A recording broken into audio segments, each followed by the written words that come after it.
Hi, everybody. I'm Audrey Moore with Audrey Helps Actors, and this is episode number 14. Don't skip this intro very quickly. So Ashley came over originally because she had reached out even before I started doing the podcast, and she wanted some of my advice and assistance because she's really involved in yoga, and she's also a very high booking ratio actress, and her yoga people were pushing her to go further with the yoga, and she just wasn't sure if she was striking the right balance. You know, that's always a tricky thing when you have another passion or another job, whether you should continue pushing that, and in doing so, it will take away from your focus on acting, or whether or not it will add to your focus on acting. And so she wanted to talk about it, and I said, come over, let's do a podcast about it. So we did. And in doing so, we had a real discussion about her value, and we really got into it about the sorts of projects that she was doing. She's doing a lot of film, she's doing a lot of independent film, and I sort of give her the real scoop about independent films. And I love independent films. I want you guys to do them, but there's a caliber of independent films that I want you to be really focused on. And I said the same to her. And then, wouldn't you know it, because I'm psychic, you guys, and I'm a super badass, she goes and does this independent film, and then shit goes down. And she was so grateful that we had just done our episode, and I was so astounded by all that was going down. And I said, you have to come back. You have to come back, and you have to tell them what happened, because it's the exact example to me of what your union can do for you, and also how you have to stand up for yourself, and you have to make sure that you're not being preyed upon. And she agreed to come back. We have this very powerful episode. So just know, when it seems like the episode is over, that's the first part. And then I'm going to do like a little information about our union, and then I'm going to do the second part, which is her coming back. So don't be like, oh, it's over because Audrey finished her like 5 questions. No, there's like a second half where the drama ensues, you guys. Also, for that reason, I know that I like curse like a sailor in all of the episodes. This episode is no exception, but we also do talk about sexual conduct. So if that's something you don't want your 3-year-old listening to, just a little heads up to you. All right, so I want to do a special thanks to Mama Blue, Roxana Ortega, Fiona Gubelman, Liz Ho, Anastasia Ledick, and Dana DP for their social media shares, and also for their reviews on iTunes. When you guys leave me a review on iTunes, it makes me so happy. On my Instagram account, I did do a little instructional video on Audrey Helps Actors Instagram, so that some of you are having a difficult time finding the place to leave a review on your phone. The video's up there. Just a reminder that elections are coming up. So the next episode, everybody is texting me and emailing me and saying, just tell me who to vote for, Audrey. It's too much. Well, I'm going to tell you who to vote for. 2 of my very dear friends, Katie Von Till and Hayes Hargrove, they are coming to talk to us about the elections. That's coming next week, the 14th of August, because the electoral vote is due by, I believe, the 21st of August. So I'm going to give you a full week. So if you're like anxious, just wait. That episode's going to tell you what to do. And that's it. I'm going to keep it brief. So remember, it's going to sound like the episode is over because we do like the normal questions that I have her go through. But I promise you, there is so much more drama. So stay tuned. Don't finish the episode because you think it's over. It's not. I hope you are on your way to an audition. I actually hope you just got a call that you booked a job. I want you to book it this week. Book it! Audrey helps actors because they don't know anything. Are you ready? Are you nervous? I'm so nervous. Oh my God, she's so nervous. I am nervous. So hi everyone, I'm Audrey Moore with Audrey Helps Actors, and this is Ashley Platz. And we are here to discuss many things today, right? Yes. So Ashley, you've been listening to the podcast. I have been. And you reached out to me maybe about a month ago and wanted to sort of sit down and have a little chitty chat. Mm-hmm. And I invited you to come on the podcast and have the chitty chat in person. Yeah. I remember being like, I kind of hit a point with my work where I was like, I feel stuck. Mm-hmm. And you're my go-to. And you were like, just hang on a little. I was like, okay, I will. Whatever. Then she booked a movie, so she's not doing super shabby. Yes. That's often the case, you guys, is that the moment when you're about to like panic and freak out is usually when something good is coming, mm-hmm. and you're feeling the energy of that momentum, but you're not seeing the reward yet. And so you start to have a little panic mode. Oh, yeah. That's very very common. Something that I lovingly call my biannual breakdown. Oh, good. So twice a year, I'm like, why am I not further? Why? Yeah. And it's usually a phone call to my mother who responds something like, so are you quitting? You're not quitting? Great. Then just, chin up and keep going. Yeah. I love your mom. She sounds amazing. She is. And every now and then there's been maybe one of the biannual breakdowns. She was like, oh my God, you're giving up. It's over, isn't it? Oh my God. And then it scared me. Yes. And I was like, I don't know. Is it? Am I done? And I quit for 3 weeks. Yeah, I love that. I love the 3-week quit. And I was Sometimes you need that though. Yeah. So let's talk about how we know each other. We used to work together. We won't say where, but we did used to work together. And there were these, speaking of costumes. Oh, right. Costumes. And then did you go to college and study acting? I did. I went to Pace University in Manhattan. Great. And I did the 4 years there. So you moved out to LA? The day after Christmas, 2007. And did you hit the ground running? How was that for you? I was really struggling with my casting because I'm naturally a blonde and this is my voice. Mm-hmm. So things were not linking for me at all. It's that thing that I've talked about in the podcast about your look and your casting and your face and then your voice. People don't realize the voice is a really big part of it. All syncing up. I don't want people to think that they can't be unique, but if you are unique in the way that it doesn't sync up, you need to know that part about yourself. It's something I've fought against a lot because I noticed, no offense to people in Los Angeles, but I was auditioning against dumb blondes. Yeah. And I was like, well, that's no effort for her. She should just take that job. Well, and that's the thing is she's going to do that better than you. Yeah. Because that's her absolutely. essence. And so it's not a insult or anything. It's literally just casting. I keep trying to tell everyone casting is so much about your essence. And yes, you can change the room. And yes, you can get them to rewrite the part. That happens all the time. But just know if they're looking for a yellow dress and you are telling people you're a yellow dress, but really you're a black dress, then you're just not going to do yellow dress as well as somebody who's yellow dress. And that's okay. So let's talk about where you are right now. You're fully repped. I'm not fully repped. I have a manager who I adore, and I have a commercial agent. You wanted to talk about targeting shows and people? Yes. You are the queen of this. So I obviously have been listening, and it's been getting me super excited, and I get filled with ideas. Good. And I want to do them all right now, but I have actually booked work that's coming up, so I have to put it on the back burner, which also makes me crazy. Great. That's all right.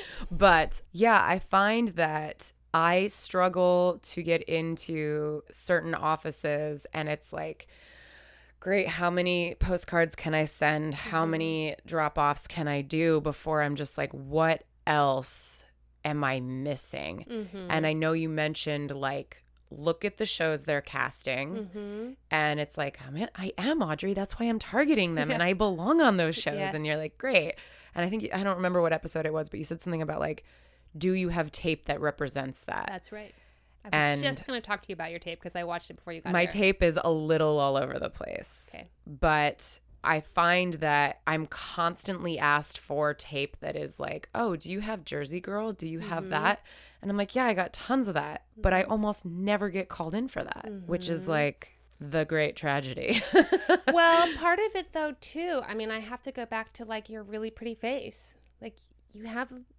when people want Jersey Girl, they want somebody that looks a little rough around the edges, dirtier than you look. Yeah. There was a show that cast, it did not go, but it was a pilot that was looking for astronauts, and they were casting beautiful women because it was network. Awesome. So they wanted beautiful women who are also astronauts and worked in that field. And I would say that is something that you could do because you look physically capable to be an astronaut, but you also have the beauty in your face. And she was a tortured astronaut. And, well, with your face, with your dark hair and your deep voice, there's always going to be a sense of torture to what they're casting you in. And that's where your materials and aligning that really comes into play. So I Googled you before you got here. I want everyone to do this for themselves because I'm sure that you're not aware of it.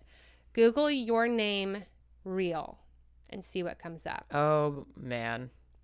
The reason that you want to do this is actually because, especially for these small, these films you just booked, or also just, commercially, when you go to your callbacks, they Google you in the room. at your callback, and they watch your reels in the callback. If they like you, they are definitely doing that. I already know where this is going. So you have one reel up there that's like about a year old, and it's different than the reel that you have on IMDb. Mm-hmm. And then you have 2 reels up there from 2010. Yeah, that are really old and need to come down. They're really old and they need to come down. Yeah. They don't do you a service. And then as far as your footage is concerned, you're in a good place. You just, you do a lot of films. Yes. And part of what happens with films is you never get the footage because these independent films. That should be something we talk about too. We're going to talk about that. These independent films take like 8 years to get edited and made if they ever come out. Some hoard the footage. So like my first feature as a SAG actor I ever did was this beautiful black and white film noir vintagey movie. And they finished it in a year and a half, and they shopped it, and it did not get a bite because it just wasn't right for whatever market they were shopping it. It had a premiere at a film festival, and the director disappeared with the footage. Well, what I'm going to tell you guys about films, because I have so many strong points of view about film. I learned a lesson from a friend of mine. I've always had the benefit of learning from people who are a little bit ahead of me, which is part of why I have this podcast, so that you guys can learn, from people who are just a little bit ahead of you or the same level you're at, and maybe you'll come on and share your knowledge. But this person had booked a film, and their manager was really savvy, and it was like an independent film. And they just knew, like, this is just not going to happen. So what they did, which is now what I do, they said, I will take this part, but you have to have the money in escrow before we show up to set. And that's because a lot of films run out of money, and then you'll never get paid. And you can file a claim through SAG, and SAG can go for them legally. And but that takes so many years, and it happens so frequently. But if you can tell your agents that you'll take the part, but they have to have the money for the entirety of your shoot in escrow before you show up to set. So that way you don't get fucked on your money. And then you can have things written in your contract that say that you are going to have access to footage. That's something that you can ask for real purposes or whatever it is. That's something that you can negotiate ahead of time. And that's part of why I've really pushed television in my career, is because the turnaround for that footage is really fast. And I just don't have the patience for independent movies that will never see the light of day. I'm also love you guys. I've also gone on the other side of the camera for independent film a lot. Yep. And that was something that I chose to do because I knew I wasn't auditioning for the correct roles. So I wrote myself the correct role. And some of the best footage, I get the most compliments on that footage. And it's something I wrote for myself.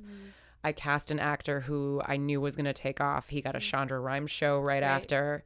So now I have footage of me and this actor who's on a Shonda Rhimes show. So with that stuff, you just got to be super smart. This sort of goes to what I was talking about with Falk about creating your footage and that sort of stuff. And it costs money. I mean, that's just the thing, you guys, is, shitty footage is only going to help you get an average to shitty agent. Whether or not a rep takes you is really about whether or not they think that they're going to be able to get you in the room easily. It's not even the footage that shows what you can do. It's the footage that matches what the casting director is asking for that part. Yeah. I have to have, I'm aware that I have like some pretty girl footage, but it's something I can step up. Yeah. Because I'm going against pretty girls who have a lot of pretty girl footage. Listen, that is so well said. And you have to embrace that. Like, if your girl is pretty girl, I mean, listen, I'm weird girl, guys. I bought every Peter Pan collar under the fucking sun. I bought polka dots. I bought little weird bows. Like, I can't wait for the comments. What's a Peter Pan collar? Google it. It's amazing. So targeting these TV shows, having the footage and having the headshots that align with that is really going to be super powerful to you. And just know it takes a while to get your footage and gear. Yeah. If you're going to keep doing these films, then I recommend start putting in a clause for your footage. And I also maybe recommend changing your focus for a while. And part of why you may be getting these films is because you're so good And they want, like, usually these indie film writers, they want, like, just, like, a hot, mysterious girl. Like, that's all that they like to write for, right? Yeah. She's, like, so interesting, but she's tortured, but she's so hot. Like, that's their girl, right? Yeah. What shows and offices in particular do you feel like you can't get into that's frustrating to you? Actually, after I reached out to you, I finally got into this one office, but it's Rappaport. Oh, Dave Rappaport. And he does a lot of superhero stuff. Yeah. And because of my body type, I'm just like, why am I not going out for more athletic stuff? So let me talk stuff? about that in particular. Shoot fight sequences. If you have fight sequences, and listen, they're hard to shoot, but if you can get that and you get that up front, that's what Falk did. That's what that girl, Sophia, whatever her name is, she's in Star Trek, and she was just in The Mummy with Tom Cruise. Yes. So, like, we know her from Falk, and she had the same thing. And she shot a lot of footage with Jessie that was just her kicking ass because she's a dancer. And she's a fucking ass kicker. And she just knew that was her ticket to the show. I agree with you that that's something that you can and should be doing. Body type wise, they like their girls in that category to be more like Sophia. But that's changing. Yes. And they're embracing women who look like glow. they can actually, look a glow, who can actually look like they can kick ass. Yeah. If you don't have footage that shows that you're physically really capable, then no one cares. Yeah. What you tell them. Because you know what? Everyone does yoga in this town. Oh my God. Everyone does. Everyone does and teaches yoga in this town. Mm-hmm. So that isn't going to separate you from anybody. You have to have the evidence that shows them who you are and what you can do. Totally. And that's going to cost some money and some time, but get a fight choreographer, hire somebody really good, make sure that the sound is really good, and get a fight sequence or two and put them at the top of your reel. I love that. Deal? Yeah, that also gets me super excited. Good. See, and that's what, that's what I tell people about their casting when they align with it. Usually when I'm like, I think you're over there, they're always like, well, that's what I've always wanted to do. And I'm like, right. You just got lost along the way. Yeah. But that's actually where you belong. Mm-hmm. Let's talk about merging acting with other aspects of your life. This is sort of the big thing that you really want to talk about. This is kind of like where I feel the most stuck and the most conflicted is that I do have a full-time job as a yoga teacher. I teach anywhere from 12 to 20 classes a week, which is insane. So much. And are you doing this because of a money situation? Like, what's your story there? Yes. This is what mainly keeps me financially afloat because I do so much indie film. Right. And it's like $125 a day is $125 a day. Well, this is part of what I'm talking to you about, your value. Yes. Yeah. Like, when you start looking at it as a business, then you're able to say, like, this is no longer financially viable to me. And I just tell people, when you have a job, and you're blessed to have this job that you love and that is, a passion of yours, but if you want to be transitioning out of that and into your acting more, am I correct? And that's what you want to be doing? Yes and no. Like, I love this is the issue is like, I love it so much. Yes. I definitely prioritize it under acting. Yes. But I don't know that I want to let it go. So let me ask you this question. You get hired on a CBS pilot as the mysterious astronaut who's also sexy. Oh my God, yes. And you're making $20,000 minimum SAG contract an episode, and you're shooting 24 episodes a year. Are you teaching yoga? A big part of me wants to say no, and part of me is like, but I could do it in between, in the off seasons. Probably wouldn't be public. It would probably be private clients. And can I ask you why? For me, I always need to be doing something where I feel like I'm contributing to society. And I was not getting that waiting tables. I was not getting that bartending. Right. And teaching yoga and watching someone get into a headstand for the first time is so fulfilling for me. It gives me that same feedback I get when I nail a moment acting.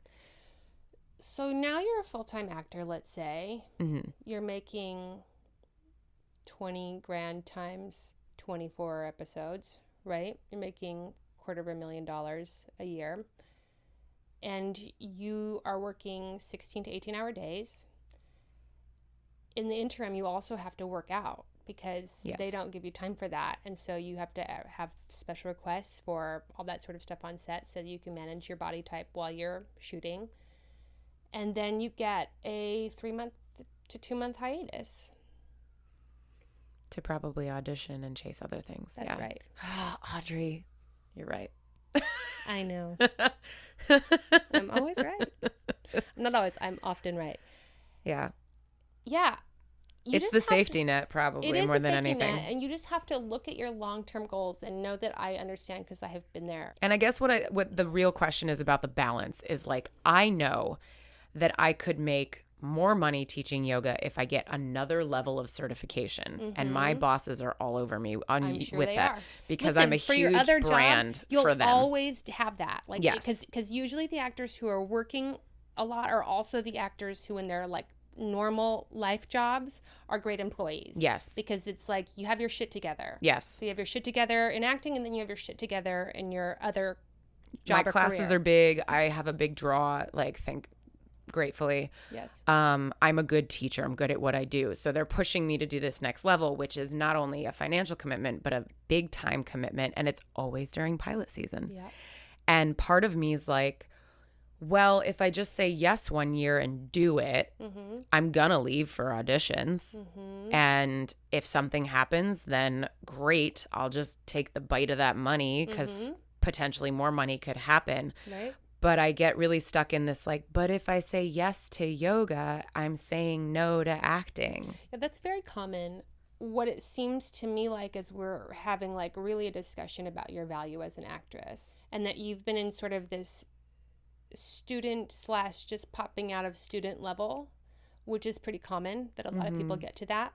And you haven't quite pushed yourself into working professional, I make my living as an actor level. And you're completely capable of that. There's no reason why you can't be any of the girls in your casting who are doing that. There are tons of guest stars for you. There's tons of regular roles for you. And for you to get your materials together and have that be a reality, we're talking a year for you, max. Yeah. Yeah, see? So uncomfortable to hear that and so exciting to hear that and also terrifying to hear that. Part of why I talk to actors all the time is I do have this thing about me that I've always had where I really always see what people are capable of. I've always had so much belief in people. And you came in to see me today and you have a little apology still. You just have a little apology. And if you bring that apology to the room, and it's interesting, you have this apology about it, but then you also have this very inner confidence about it also. I'm an actor, but I'm really good. Yeah. But I'm an actor, but I'm really good. And so I'm not surprised you're getting these big roles in these small feature films, but it's they're going to take you seriously as an actress, but they're not going to pay you. They're not going to give you your footage. They're going to work you really hard for very little money. I want you to adopt the behavior and attitude of, I'm a working actress. I'm a pro at what I do. I work my ass off. I've always worked my ass off no matter what I do. And I can and will, in the very near future, make fuck tons of money doing what I love. It's super possible. I'm going to edit this part out and listen to it when I sleep. You don't seem to me if I put you in a room with a bunch of girls in your category for a guest star, I don't get the sense from you that you feel like I'll book this job over these girls. Oh, yeah, for sure. Yeah, you're on that. And you could. Mm-hmm. So you need to start doing whatever you have to do to create that reality for yourself. What I did for me was I just started working on pilots and guest stars all the time in my own time because I knew that I was going up against ninjas and I needed to be as good as they were. And I needed to feel in the audition room that I would be as good as they were. Yeah. Because I've put in the work. So let's talk about union. You had emailed me a little snippet, a union snippet that you were curious about. And I said I would explain it to you in the podcast. Yes.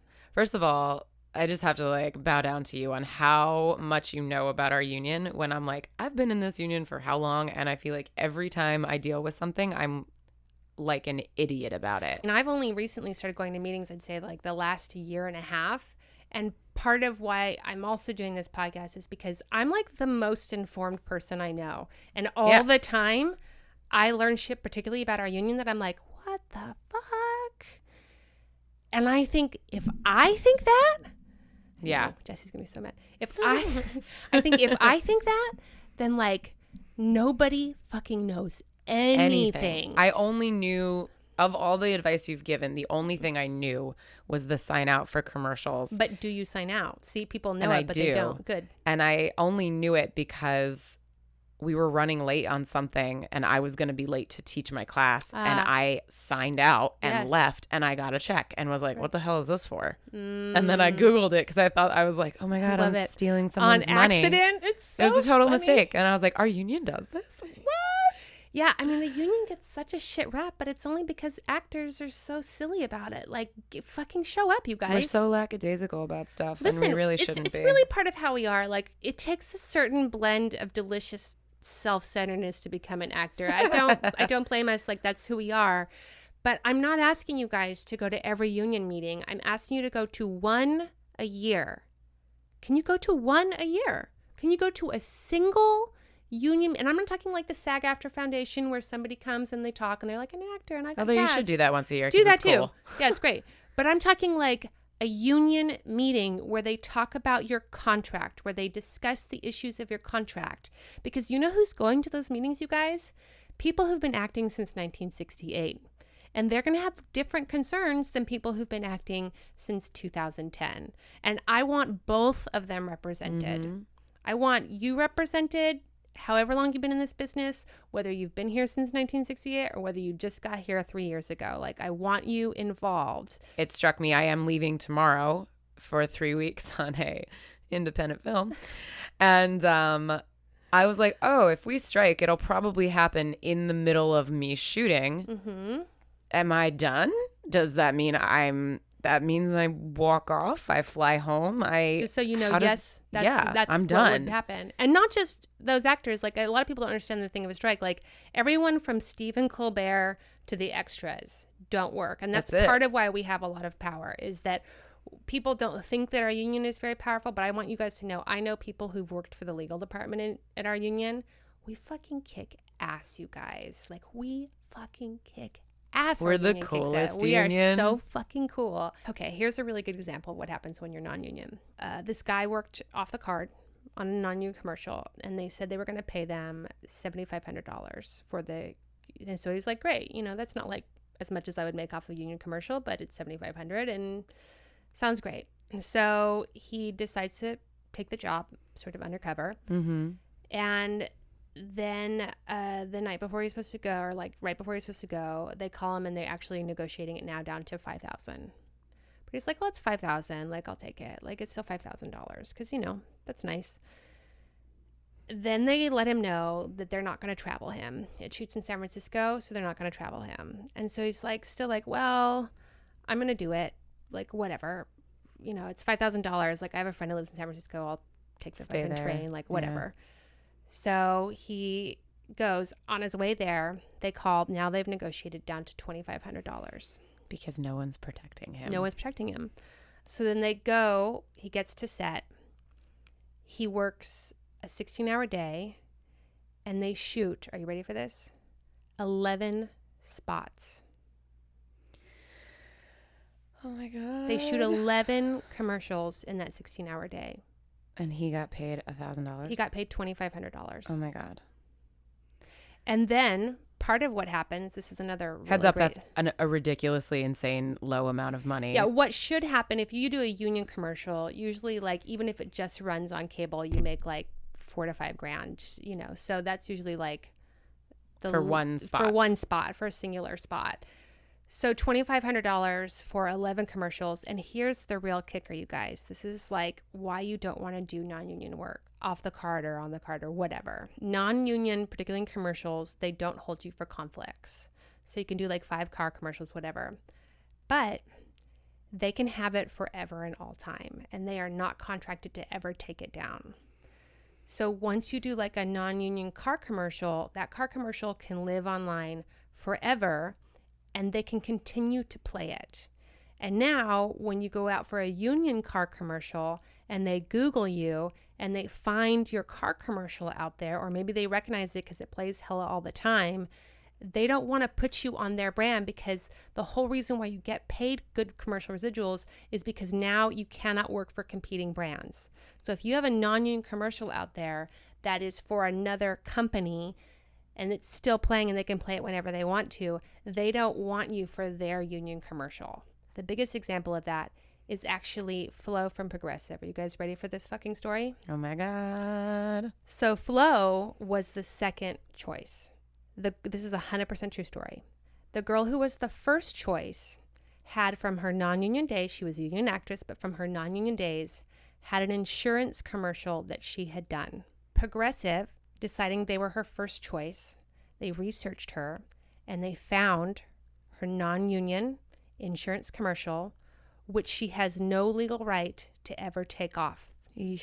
So she lost the Progressive campaign that has earned that actress millions of dollars. Wow. So for those of you who are non-union actors who decide to wait a little bit, hang out in the non-union zone before you go union, that is what you're dealing with. Don't do it. Go union as soon as you can. I know it's expensive to join, but there is a payment plan now. I so recommend that you do that. You are really fucking yourself over. And here's the thing. Your agents who are convincing you to do non-union, the production companies who are convincing you to do non-union, the casting directors who are convincing you to do non-union, they're not looking out for you. They're looking out for them because they want the best talent they can possibly get at the cheapest price. And you'll go from doing non-union spot to non-union spot to non-union spot, getting $1,000 here, $2,000 there, and you feel like, well, I'm working as an actor, but you're not going to get then those spots that are the bigger spots. I know tons of people who've done non-union stuff, and the reason it usually happens is because they get tricked into it. They are told that it's union when they start, and then they get excited about the job, and they get excited about the money, and they get excited about the opportunity, and then right before they're like going to take it, they're like, B2W, it's actually going to go non-union. What is the best part about the business for you? The best part about the business for me is the make-believe, is the play. What is the hardest thing about the business for you? The hardest thing about the business is my attitude about the business. The business is the business, and I can't change the business, but my attitude about the business can change. And sometimes I don't want it to, and sometimes I want to be grumpy that they want stick thin for this role.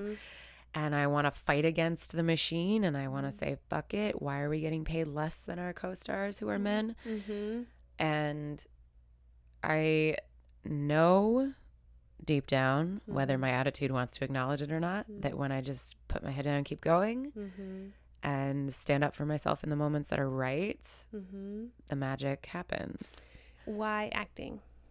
Because I would be good at other things. I am good at other things. I know. But I don't want to do anything else. Oh my God, this is all I've ever really wanted to do. And I heard Dustin Hoffman say at the Inside the Actors Studio, he's like, I would be good at other things, but I wouldn't be happy at other things. And I'm happy when I'm doing this. That's great. What do you wish somebody had told you or managed to get you to understand when you were just a wee babe embarking on this journey? That it can be about timing and place and luck. And sure, maybe you do get plucked out of a Starbucks, but 90% of this is you are your business, your advertising, your marketing. You are so much the machine that makes you get your dream come true. I just want to add to that. You're your own accountant. Even if you have an accountant, you're your finance department. And there is so much power to be had. Like you and I were talking about you getting paid more for your work.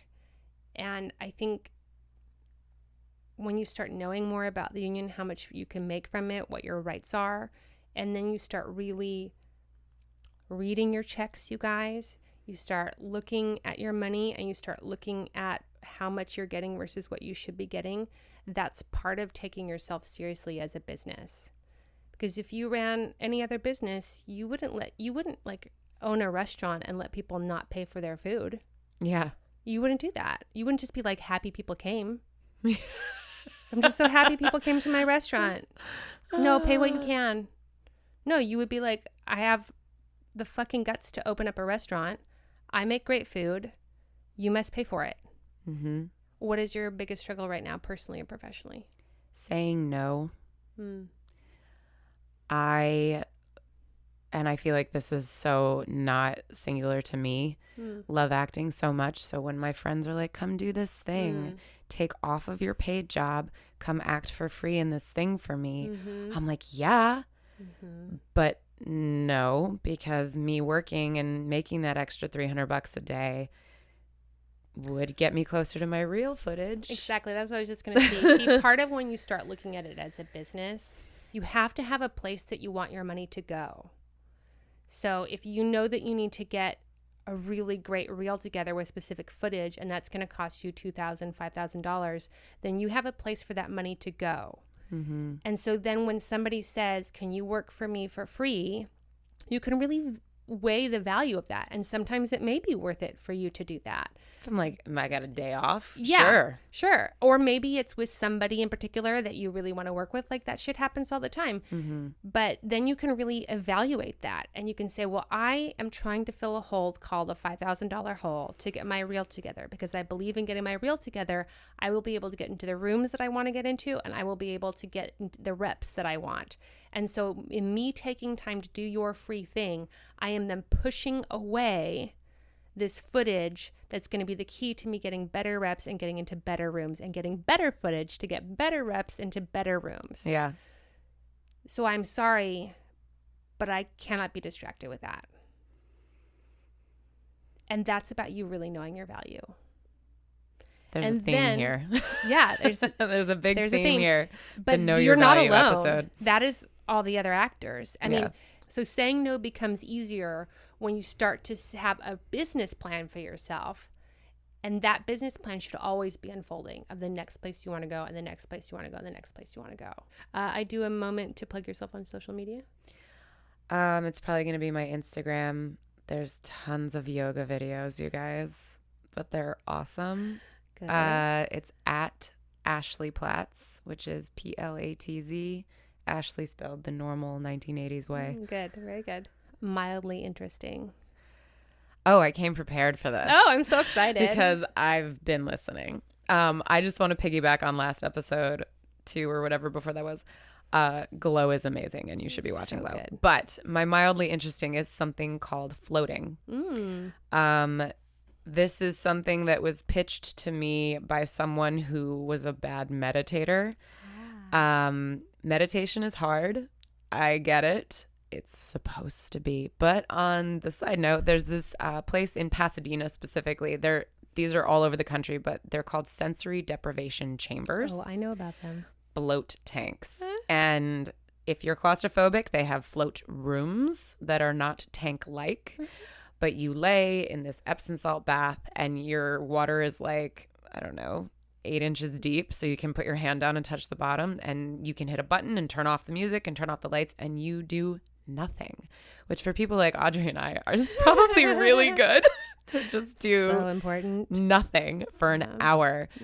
And the first time I came out of it, I was like, I've just done all of the drugs. I'm floating. I'm so high right now. That's cool. And I felt amazing for weeks. Yes. And I try to go once a month when I can, but it's so therapeutic. And I think for actors who constantly feel the pressure, there's nothing better to give yourself than a little staycation. If you can just carve out an hour for your brain, your body will feel better, your sleep will get better. I just can't recommend it enough. My mildly interesting, you guys, you have to watch World of Dance. I couldn't be more passionate about this. I don't know what it is about dance shows, you guys, but they just do it for me. I don't watch the dance. What is the celebrity dance one? I don't watch that one. Dancing with the Stars? I don't watch Dancing with the Stars, but I super watched I super watched So You Think You Can Dance. I super watched the Crew one on MTV when it was on like oh my so God, long yes, ago. I watched that too. And the world of dance is like Jennifer Lopez is like, it's her show. I mean, 5 minutes in and I'm just like crying. I'm just like, it's so inspiring. That's me with X Factor. Yeah. And here's I'm like, why. the song for his sister. But why I actually cry is because I'm so passionate about mastery. And these dancers are the best in the world competing with each other, because they're not just like the best tapper or the best ballet dancer. It's like the best tapper against the best crew, against the best ballroom group, against the best contemporary dancer, against the best street dancer, b-boys, like all of them are competing against each other, and like on a global scale. So you're not just getting like America's best, you're getting the best. And I'm so inspired by mastery, and something about dance, you can see it and there's just no denying it. And that's part of what I love. Like I love watching like certain things at the Olympics, like the ice skating, things like that, because I love the Olympics. They've just geek out on that. mastered something. Yeah. Thank you very much, Ashley. I really appreciate it. Namaste. Thank you. But wait, Ashley, wait. I have to interrupt you. We interrupt your regularly scheduled program to bring you shit you didn't know about your union. So today, for shit you don't know about your union, I'm going to talk about pinning and avails. Those of you who didn't listen to last week's episode about our contracts, I really recommend you do so, not because of voting or not voting, but really because I want you to know your contract. And I want you to know your contract because I want you to be aware of what the bottom line is that SAG is required to give you. And as you're about to hear in this episode, production will try to fuck you. It's not personal. It's just the way it often rolls down. So you got to know your rights so you know what to ask for. So pinning is this interesting term, those of you who are unfamiliar with this world. It's where they know that they want you, so maybe it's down between you and another choice. And so what happens is casting calls your agent and they say, we want to put a pin in Audrey. We love her. She's our top choice. But they also call 1, 2, sometimes 3 other people and say the same thing. Hey, we want to pin Sarah. She is our top choice. So usually there's 2 or 3 of us who are being pinned.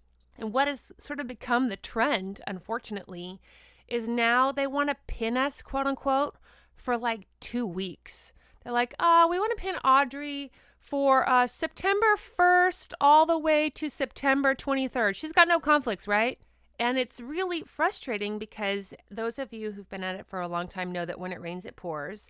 And usually you start to pop. You have like these parts of your year you pop. So you start booking 2 to 3, 4 jobs all in one sort of short span. And the pinning can get in the way of that because if you are pinned for a theatrical audition and then you are, say, on a veil, which is basically pinning but for commercials, then the commercial may get scared or the theatrical may get scared. So you feel like you don't want to tell either person because you don't want them to feel like, oh, well, she's going to go book this other job and she's going to say no to us. So I want you guys to know, pinning is not real. It is not anything that SAG enforces. SAG has, in fact, in several negotiations, codified that term. It used to be on hold. And so then they stopped doing holds and they started doing pinning and avail because once you use the term hold, you had to pay people to hold them. So they just, every time we pick a word, then they start using a different word. So it's this sort of cat and mouse game that we play. But what I want you to know is pinning is just a nice thing that you and your agents do for the casting directors. It has absolutely 0 contractual holds. You feel free to pin yourself for as many things as you want and to be on a veil for as many things as you want. And just know SAG is working with casting directors because part of what you don't want is retaliation. So if you are pinned for an episode of Criminal Minds and then you're on a veil for a McDonald's commercial and McDonald's gets back to you sooner and you take McDonald's, but Criminal Minds doesn't have it together yet to know whether or not you're working, we don't want there to be any retaliation.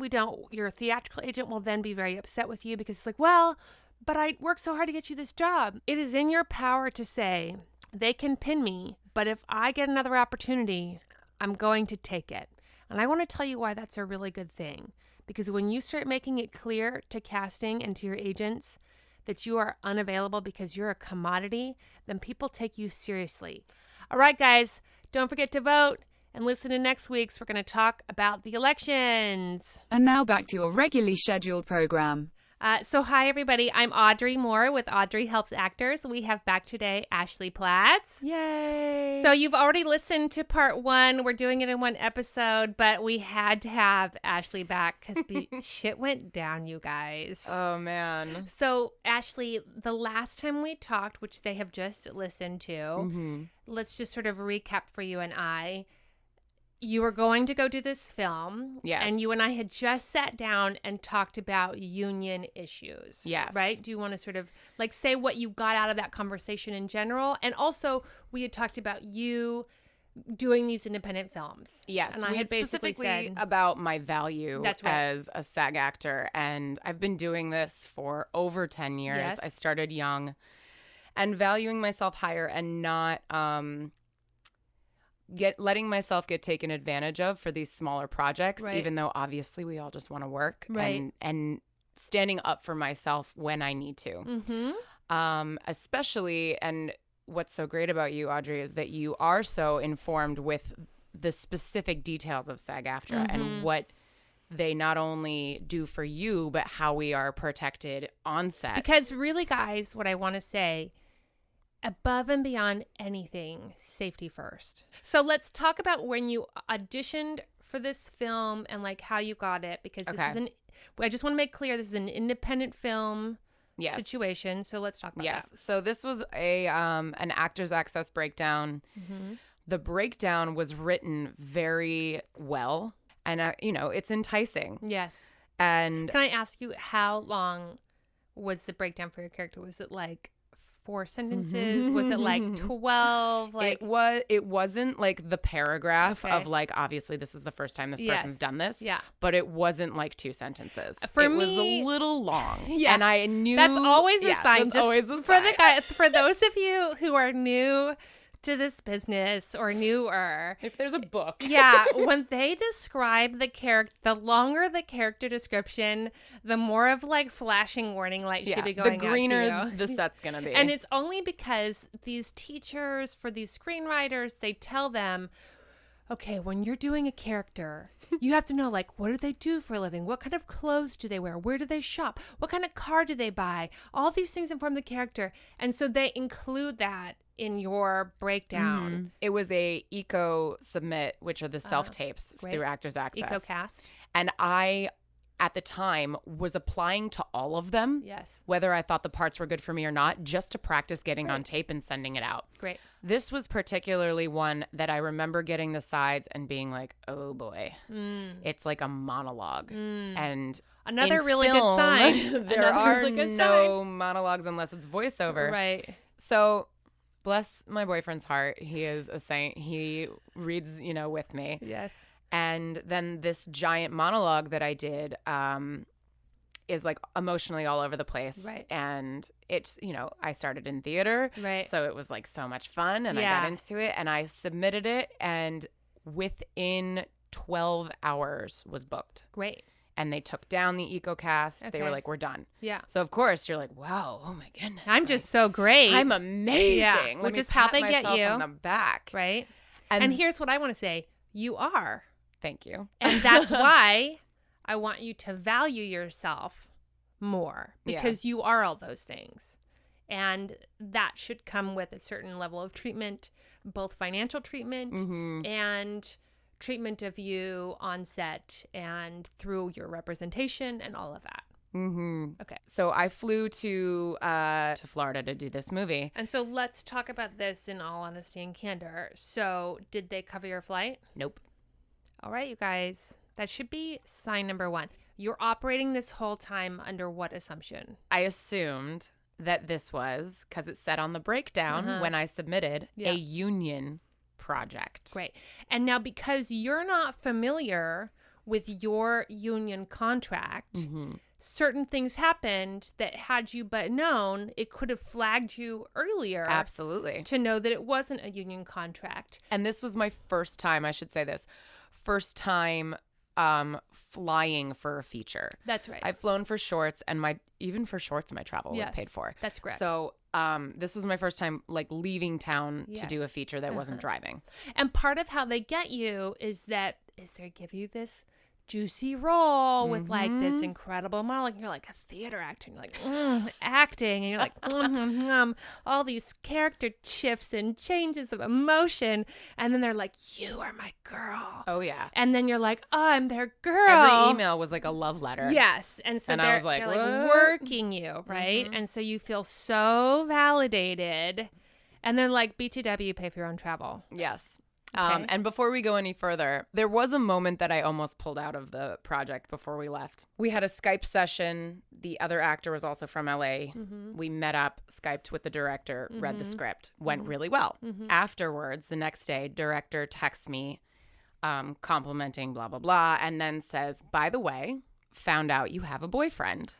Oh my God. And I was like, immediately like, oh God. Yeah. And he goes, "I find you really attractive, and I'm not hitting on you, but I know things change with stuff like that," meaning boyfriends. Oh my God. I would have okay.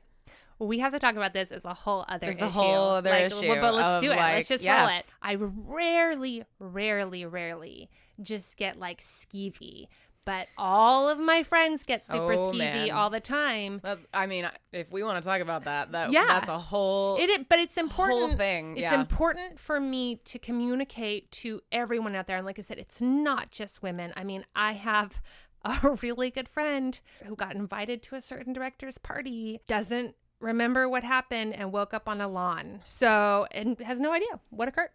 So like that occurs all the time in this town. To the young women who are fighting to be in this career, you know when a guy is flirting with you. Correct. You can feel it.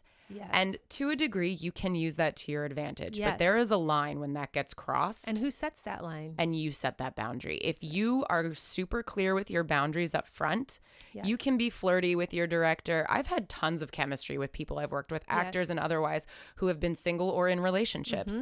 And for a lot of films I've worked on, you need that chemistry because it works on screen. And then you go home and you don't talk to that person until you see them the next time on set. Yes. But you know your boundaries and you need to tell the other person your boundaries. You just need to. Yes. And you need to not let those lines get blurry because, like we were saying earlier, someone is going to push them and see how far you will let them move. And sometimes it goes far, you guys. And that shit's real. It is real for men. It is real for women. It's real for everybody. And I want you guys to take that seriously. And it's not just because of my casting. No, this has happened to so many men and women in my life who go out for like character-y stuff. That's right. I would say it is especially true for your casting. Yes. But it is just part of this business. Yes. You have to know that when you wield that power, it will come with a cost. And I understand that it's a powerful power, but then you have to know that when you're wielding it, then you have to have the opposite side of the power to say no, to say boundaries, to say, you know, like, and it's sneaky, you guys. Like, I had a friend who was like, then the director like invited her over to his house to like quote unquote rehearse and suddenly there's no rehearsing happening and there's just like tea, but she wants to be in this movie and it's like you know, and she's like the lead and blah at blah blah. What cost? Yeah, so at what but cost? Like, listen, if you are totally down to give someone a blowjob to get a part, that's your prerogative. Yeah, like, do that. And I super support you in that. I just want you to know. So yeah, listen, I got won't. nothing on that. I'm with the director. He's a writer. I blow him all the time. Love it. Like, I get a lot out of it, and so does he. But I'm just saying to you personally that you just have to just know what's happening. And if you find yourself in that director's apartment and he's called you over to quote unquote rehearse and you're not rehearsing and you feel very much like he's just trying to get you into bed, then I need you to get yourself out of that situation to whatever degree you know, as fast and as clearly as you can. You text a friend, you go, this is what's happening, I'm trying to leave. Right. You stand up and you leave. If you don't have, because I know it takes a lot of courage, and I know not everyone's bossy Audrey. So I know that it's hard for a lot of women to say, you know what? I don't think that this is turning out to be a rehearsal.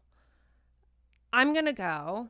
Next time we rehearse, I like to make sure that it's you and a third person and you can color it however you want because they're going to get what you say, for collaborative purposes, for whatever you say. Whatever you need to say. Whatever fucking glossy lie you want to say. And if you're worried about like, oh, maybe he didn't mean to put that pressure on me. No, he did. He did. And if in the 1% chance that is not the case, then he'll come back. He will open the door for you as you leave and be like, I'm so sorry. That is so true. You know what? And he'll make it up. So just know, if you're going to play with fire, you're going to have to do your other work to make sure that you don't get burned. Because I know like sexuality is a really powerful thing that we as people and certainly as women in certain castings have. And I know it can wield you a lot of opportunities in the beginning, but I want you to be smart with it. I want you to be smart and I want you to be clear with it. Especially if you have, like, I've had this energy since I was very young. That's right. I mean, most of my girlfriends like that have. Learn how to work that. Yeah. So that you are protected. So that you're powerful and not overpowered. Yes. That's right. Ooh, I like that. So that you're powerful and not overpowered. That's yummy. Boom. That's straight from Audrey Moore. Audrey helps actors. You're welcome. Well, yeah, after this comment from the director, right, I wrote a big, long email to my manager, and I was like, here's where I'm staying, and here's why I'm sending this email. And basically what I said was like, I have a weird feeling. Yep. And something in my gut is telling me that there may be some inappropriateness attempted. Yes. And I want you to be in full knowledge that if something goes down and I leave, this is why. And lucky for me, my mom lives in Florida. So if I warned my mother of anything, she would have been at the airport when I got there. So I didn't say anything to her. With like a knife in hand. She'd have been like, oh my God, what do you need from me? Where do I need to be? Do you want me to wire you money? What's happening? Can I drive? It's 3 hours. Yeah. So I was like, I'm not going to say anything to her. So I land. I have a PA pick me up and they'd already been filming for about 6 days. So I was kind of poking around like, how's it going? Are we on schedule? And she wasn't really giving me anything. So I get to where I'm staying and the crew had just wrapped. And now, did they pay for where you're staying? Yes. Good. They paid for where I'm staying. I settle in a little bit and then crew comes back. I introduce myself to everyone and half of them leave to go pick something up. Okay. And half of them crack open beers and I start chatting. And so I'm like, well, hey guys, so just curious. How's it going? Right. How's filming been going? And the first thing they mentioned that drew a red flag was 12-hour days. And I was like, man, that's going to be expensive. Yes. Because as a union member, right, you go 8 hours and then you get overtime. That's right. And I'm thinking the other actor I know for a fact is union. And I'm like, oh man, that's going to suck. That's going to suck for them. Then more details started to come out that led me to believe I should just call and check on this SAG status. Right. Well, first of all, you texted me at that point, right? I think I texted, or I had put in an emergency. The best thing about that app that you were talking about you love is right on top is the emergency phone call. Tell them which app? It's the SAG After app. Oh my God, it's so good. It's so amazing and it's super cute. It is super cute. It is super cute. You log in and it has all this information. Had the emergency section, which is like super I was like, oh my God, I can't believe I'm using this right now. Right. So I call and someone picks up and they were like, are you okay? Are you in physical danger? I was like, no, but I think I'm being lied to. Right. And they were like, ooh, tell me about it. Yeah.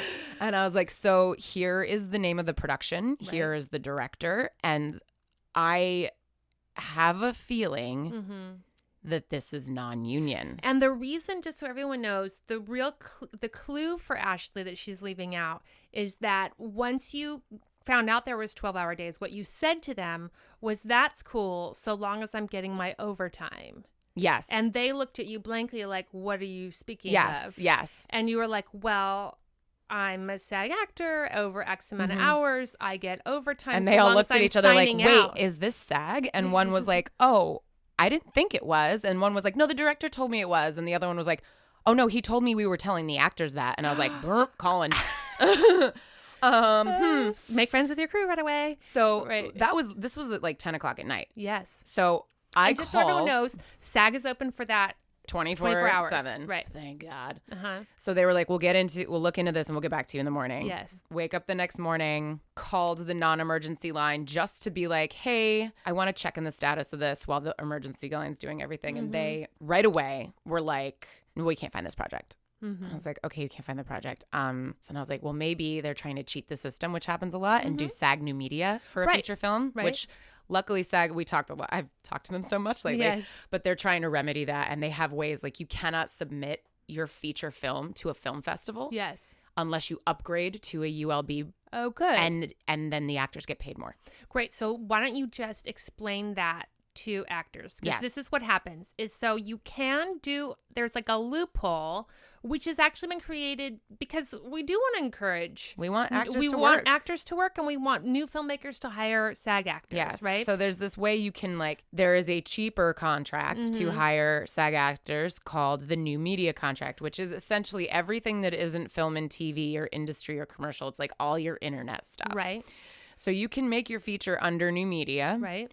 However, if you want to do anything with that, and it's not just like... Other than just throw it on YouTube. Yeah, other than throwing it online, and you want to submit that to festivals, you can bump up that contract to an ultra low budget SAG contract, which includes you have to repay those retroactively, actors. You have to retroactively pay those actors now monies owed. Yes. Great. And then you can submit it. So just so you know, actors... This is something for you to consider. If you have recently done an independent feature you didn't get paid for under the ULB, you didn't get your overtime, you weren't paid appropriately, or maybe you weren't even paid at all, and Always then it mark got your overtime. Right, Always please. mark your overtime. Then it goes over, and you suddenly it's at blah blah blah film festival. You should probably call SAG because SAG can enforce that, and all you have to do is put a claim in. And SAG will go and they'll put a claim in on the film. It's totally anonymous. If you're like the only person in the movie, obviously they know who you are. But you should do it anyway. Yeah, you should do it anyway. If there's a cast, then then no one's gonna know who's who and what's what. And all they do is they research the project and then they will retroactively get everyone their money. So I had them check the new media because I was like, I know that happens. So I just want to make sure that's.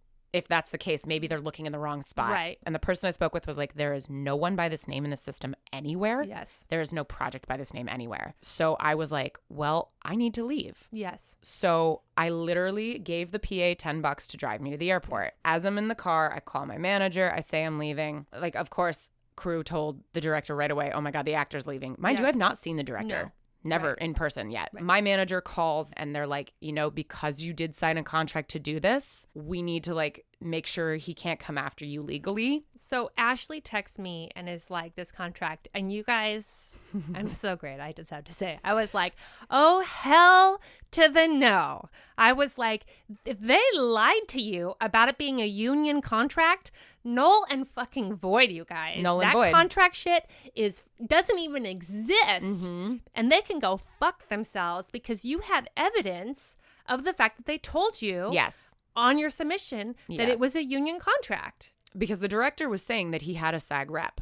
Okay. And we were like, so now this is super confusing. He's also acting like he had no idea it wasn't SAG, which of course he's going to say to my managers. Of course. So then we renegotiated with him my full rate in cash in my hand to keep me in Florida until SAG status was approved. Okay, great. Which normally, you guys may or may not know this, takes a while. It takes a long while. I did my own web series. I did SAG New Media. It took 3 weeks. Yeah. My entire time in Florida was 3 weeks. So I was like, I don't know how you guys are going to do this. Maybe they can push something through, but... Right. So they get you envelope cash in hand. Envelope cash in hand. I return. I'm waiting there. More information is coming about how this is falling apart. We have a company meeting where I meet him finally, and it's just bad vibes. Bad vibes city. The next morning, my mom drives across Florida, gets a hotel nearby. I love this. And she's like, I'm going to be here in case you need rescuing. And I was like, Ma, I can rent a car. And she's like, no, I like this. I can rescue you. Then let mom take care of you. Mom wanted to take care. Right. SAG called me the next morning from Florida. And what I guess had happened is he had started the paperwork and never finished it. Oh. Which is still not a SAG project. He can go fuck himself, you guys. That's Right. Massively unprofessional. Right. And here's the thing. It's actually like with the new media contract, It's so that's easy. not that hard. It's not you hard. just have to finish the paperwork and give it the time for the paperwork to come through. And if you really want to move it through, you just have to call them every day and they move it through for you. That's right. But if you sit on your butt and wait for them to call you, it's going to take the full time. They're never going to. Because they know that most people do this months in advance. Yes, that's right. SAG Miami calls me and they are listing all of the violations that have already happened. And they're saying, if we retroactively make this SAG, right, we would almost have to stop it anyway because of all the violations. So it was very unlikely that they were going to go ahead and approve it, but that I would know that day. Yes. Thank God. Ended up, they called me as I got back from breakfast and they were like, nope, we're not approving this. There's too much lying on the form. Yes. Like there was just too much he thought he could get away with something. Yeah, that's right. And then I overheard him telling the other actor on the phone, we thought Ashley would just be cool and play ball. So here's the thing that I just want to say about that. And this is what you and I talked about. I don't play ball. She does yoga. She does not play ball. What we had talked about, that had you not come to me for our podcast days before, you would not have even... I would not have known I wouldn't have even had the foresight to be like, maybe I need to do something about this. That's right. Maybe it's my job as the actor. Like I keep saying to you guys, you are the union and the union is you. You had said to me, like, I would have shown up and I just would have thought like, oh. I probably would have, like, honestly, I was thinking about this. Mm-hmm. I probably would have gotten a week in before I realized, like, I haven't signed a G. Yeah. I haven't, like, there's been no overtime requests. Even still, then you'd be a week in, and then if you stopped, you would then feel like an asshole. Then I'd be the jerk because I quit the film halfway through or whatever. Right. And not to mention, that's all if like things had gone well. Yeah. Whereas like what could have SAG shut it down, right? Yeah. So what could have very reasonably happened is you could have been injured, you could have been attacked, you could have been anything, and not even attacked like you got beaten or something, but any sort of sexual misconduct, anything could have gone down, like any. And listen, and had I he don't know even this made guy. any attempt at just hitting on me and I wanted to call and report it, no one was going to protect me because it wasn't SAG. That's right. That's what I want you guys to understand. Like SAG can't help you if you're not working a SAG project, and that is why it's so important, because SAG is looking out for your safety. So if it's a feature film and they're hiring you as the lead, you automatically want to say, so great, so excited. And then what do you want to do now, Ashley? What is the next thing you want to do? Apart from getting it in my contract up front. Yes. That like, hi, you're paying for travel. That's right. Hi, I'm getting my footage on the back end. Yes. And we need proof of SAG. Yes. Proof of SAG. And who might be the best person to get proof of SAG, Ashley? I've been doing it since then. That's correct. Because as we mentioned before, I'm leaving next Friday for a short film. That's right. Like, the day I found out this feature wasn't SAG, I called and was like, oh my God, please look into the... And they're like, no, everything's good. I was like, oh, thank God. That's the thing. It's not always, but it's enough of the time. And it's enough of the time that like, I will do this every single time. That's now. right. And every single time. And they will lie to you, is what I want people to know. They will lie to you. They being the production. The production will lie to you and tell you that it's SAG. Of course, because they want you. They want you. But also something very interesting that I learned through talking with this other actor who unfortunately is SAG, and because I didn't realize he was like trying to make this movie and knew it was non-union, is probably going to get in trouble with his union. And I'm sorry, but I don't know. He lied to me about it being that's union. right. It's just messy. So I'm sort of like sorry, not sorry, because it's a lesson that all people have to get. This is not like just a lesson for you or a lesson for this director. This is a lesson for everyone. Unions are in place because if shit goes wrong, you have to be protected.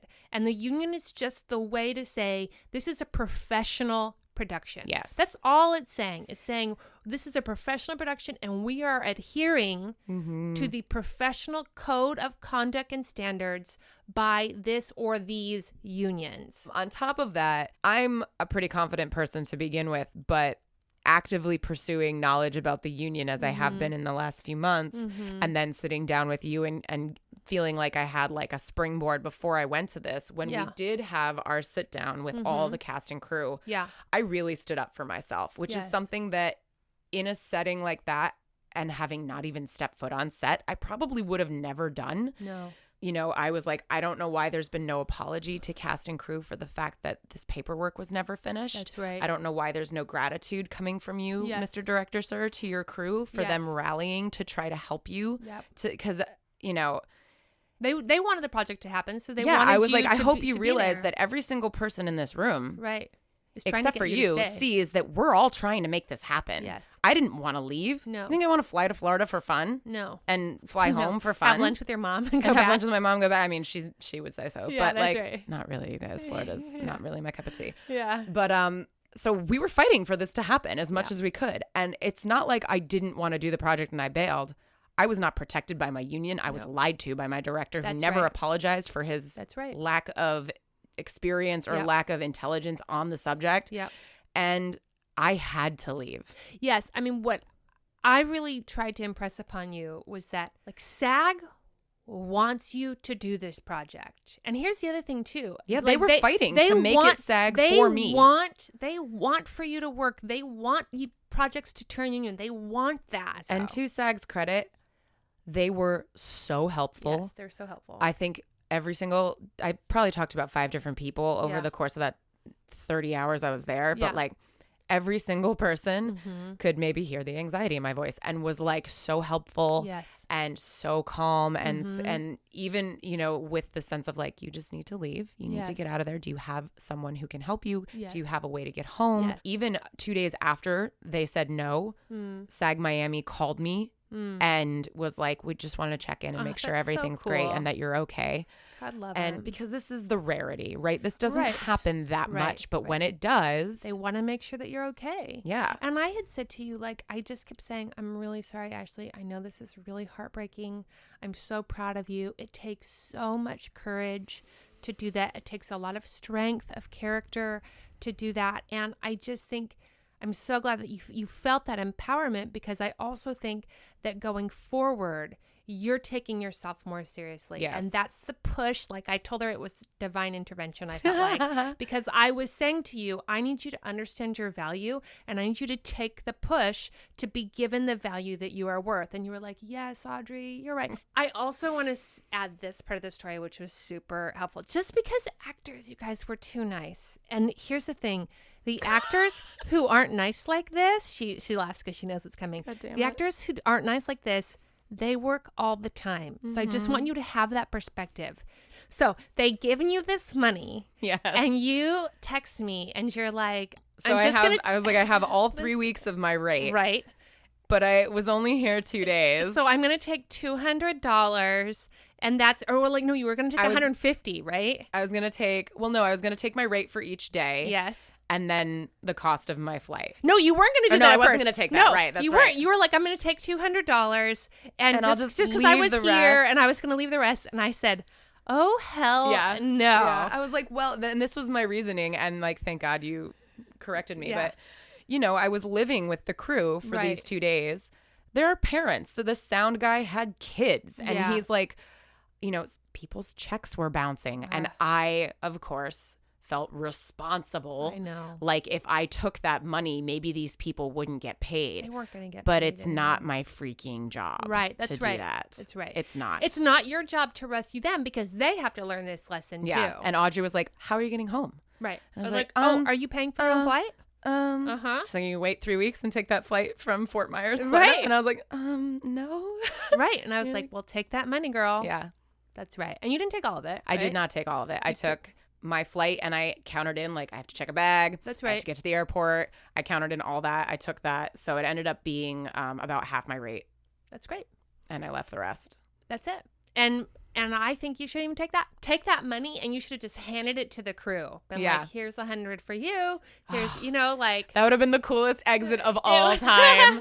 And you're really concerned for them, like, right? you know, when you're in the moment and you're upset and you're standing up for yourself, sometimes it's like a blur. And for me, when my blood gets up, like I'm a Mediterranean female from New Jersey. Like when my blood gets up, my memory is not so good. But I'm like, you know, when we had this meeting the night before I left, I was just really fighting for the crew. Yes. There was some concern. I guess the director was concerned that the last time he was on set, he had fallen in love and got distracted. And I stood up and said, well, I hope you don't think I came down here to be with you because I have a boyfriend and I'm not interested in hooking up here. And none of these women, because he had hired women specifically to be on crew, are interested in hooking up. And it got really quiet. Good for you. And my heart was in my throat, but I was like, we came down here to make a movie. That's right. We didn't come down here to have sex with you or anyone else. So 5 days after I left, the grip, who was a female, texted me and said, I just walked off set because of what you said. I'm so grateful you said what you said. You inspired me. Yes. I quit. Yes. I'm so grateful I quit. Yes. And I was like, wow. We have these instincts, you guys, as actors, and I know that all of us have done this. I don't even care what level you're at. Whether it's a fucking play that, you know, somebody's asked you to be in, or some short, or some film, or whatever it is, right? We usually have this very intuitive dread feeling that tells you, don't do it. And because we're so scarcity driven for the first half of our careers, and also because most actors are good boys and girls who don't want to disappoint people and don't want to be known as the quote unquote flaky actor. And also you're training to take direction. That's right. So you're good at taking direction. Right. And then someone is like, I'm directing you to be in this thing. You're like, yes, I will comply. I will comply with this. So true. But you have this very strong feeling to bounce out. And I just want to say to you that I know that there are flaky actors out there. I know that that's true. And I know that the reputation of the flaky actor is far and wide. And so if you're the person who's like really struggling in their heart, whether or not you're going to do this opportunity, and it's causing you sleep and you're like concerned, you're not the flaky actor. You're the actor who's getting an intuitive message that you've worked on because you've learned to trust your instincts because you're an actor, to say no to this project even though you've said yes. And I want you to trust that, and I want you to quit. So if you're listening to that, I want you to hear that, and I want you to trust that, and I want you to quit. Now, if you are the actor who isn't really giving it much thought and you're kind of like, nah, fuck this project, I'm going to quit. I'd rather go to like Disneyland this weekend. Why aren't people paying me billions of dollars? Yeah. You're the flaky actor. I want you to look at the fact that you're the flaky actor, that you're destroying all of our reputation. Why are you acting? Right. Maybe do something else. Maybe do something else. I'm so glad we had this opportunity because we talk so much about what this independent film world is, what's the benefit and cost of doing these projects. I say that to all of you. There are so many great independent films that get made all the time, but the ones that are going to see the light of day, the ones that are really going to boost your career, are done in a way that there is a professional standard used to them. And is there an exception? I'm sure there is a one or two exception. But what I don't want you to do is to get hurt or take advantage of in a way that is very damaging to you, possibly very damaging to you. And on top of that, there's something about this experience that not only made me more confident, but gave me such a powerful feeling of responsibility for my own career and for the path that I pave. Yes. So I did contact Actors Access and was like, here's the project, here's the director, here's what your breakdown said, here's what happened. Yes, good. And I did, SAG knows about it. And there's probably going to be a phone call from SAG to me about the other actor. Yes. And I'm going to tell on him. It's not even telling on him because he may have not really understood what happened. Right. But it's not my job to lie to my union to protect someone if they... Who didn't protect you. Who did not protect me and really didn't want to protect me. Didn't care. Like I just said to you guys, they don't care about you. They just don't care about you. They're using you. And I don't mean that in like they're using you. I just mean they're using you for your talent for the cheapest price possible that they can bargain with you. You, Ashley, have been doing this for a long stretch now. You are a trained, credited, professional, capable actress. You deserve to be treated as so. This is not a hobby for you. No. This is not like a whimsical thing that you're sort of doing. If this had happened to me when I was 22, I would not have handled it like this. That's great. I would have been so grateful just to be on set. Yep. And I want to say to the people who are like, oh, I don't, millennials who hate phone calls. Yes. On the SAG-AFTRA app, you can chat through your phone with a rep. And you can ask them, here's the project, here's the title, just want to check up on the status. And they will tell you. You don't even call. You don't even have to talk to anyone. You just chat. You just chat with them. And they'll be like, yeah, it's good. You're good. You're set. Go. That's right. That's right. Well, I'm so grateful for you for coming back. Thanks for having me back. I'm really actually so excited I know this is like my hope for this podcast, and my hope for my reaching out to everyone else is that I empower you and then you empower others. That's my hope. Totally. You absolutely empowered me to stand up for myself. And I in turn empowered an awesome lady grip to walk. Fuck yeah, lady grips. Fucking lady grip. Fuck yeah, girl. I have such a friend crush on her. And she's like 25. I'm like, please move to California and be my friend. I do. I love that when I'm like, move. That's for you, Christiane. I want you to move with your babies. LA is calling you. She just had hella twins, and I'm like, move. Next week on Audrey Helps Actors, we talk to Katie Von Till and Hayes Hargrove about the elections that are coming up. There's a SAG election that is rolling on towards us. We're going to talk about the difference between Membership First and Unite for Strength. I am such a big fan of them. They are pros. They work in voiceover, commercial, television, film. They've been around for a long time. I just have such a couple crush on them, you guys. Like, no lies. Like, they're engaged. And, like, I don't go three-way, but if I was single and I did, I would super try to, like, polyamorous myself up in that action. That's, like, out there now. And because they're protected by SAG, they would call SAG on you. That's right. Because they're protected by SAG, they would call SAG-AFTRA. The show is produced and edited by Jesse Lumen. He is a writer, director, producer, and virtual reality genius and wizard. If you are creating a current virtual reality experience, please look him up and get in contact with him because he is on it. Special thanks to Ashley Platz for her time, for coming back. I am so proud of her, you guys. I know that I was inspired by all of her strength and all of her courage. I am certain that you are too. I hope that you learned about your rights. I hope you learned that your union is here to back you and that they have your back. And I want you to use your union because you are the union and the union is you. And I want you to have friends that know about the union. I want you to be that friend so that if something like this happens to somebody that you know and love on set, that they can call you, that they can text you, and you can be a lifeline to them. And really, all I had to do was say, call SAG, get in touch with SAG. They've got your back. And they did. And then I just had to back up what SAG was saying so that she felt like she was making the right choice, because it's very hard. It's an emotional thing. But when you get those projects, when you get those films, even if you get a TV show, I really want you to call SAG and verify the project. You don't even have to call. As Ashley says, you can just chat. You can go on your SAG-AFTRA app and you can chat with somebody.